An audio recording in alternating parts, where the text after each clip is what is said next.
శ్రీ కాంచీ మహాపెరియవ జగద్గురు అష్టకం.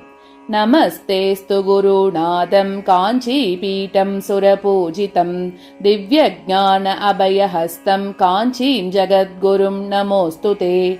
నమస్తే శివప్రకాశం బుద్ధిమతాం వరిష్టం లోకసమస్తకపాపహరే కాంచీం జగద్గురుం నమోస్తుతే. జ్యోతిర్మయం తేజోమయం రోగవినాశనమోక్షప్రదం సర్వదుఃఖనివారణం కాంచీం జగద్గురుం నమోస్తుతే. ఆపత్పాంధవమనాథరక్షకం సంసారమమ దైవతం సకలశోకవినాశనం కాంచీం జగద్గురుం నమోస్తుతే. చంద్రమౌళీశ్వర ప్రియ సద్గురునాథం ప్రత్యక్షమదైవతం సర్వదరిద్ర వినాశనం కాంచీం జగద్గురుం నమోస్తుతే.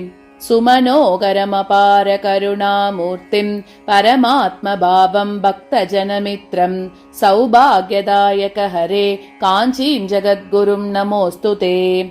భాస్కర ప్రకాశం లోకనాయకం పరబ్రహ్మస్వరూపం శుభం కైవల్యనవనీత సాధనం కాంచీం జగద్గురుం నమోస్తుతే.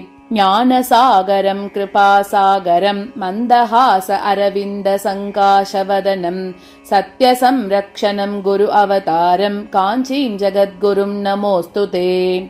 జగద్గురు అష్టక స్తోత్రం యః పఠేతి భక్తిమాన్ నరః సర్వమనోభీష్ట సిద్ధికరదేవం అష్టసిద్ధివరప్రదం. ప్రాతః కాల పఠేన్నిత్యం రోగశోకశాంతియే ఏకకాలః పఠేన్నిత్యం పాపశత్రువినాశనం ద్వికాలం యః పఠేన్నిత్యం ఆయురారోగ్యసిద్ధిం త్రికాలం యః పఠేన్నిత్యం సర్వకార్యేషు సిద్ధితం.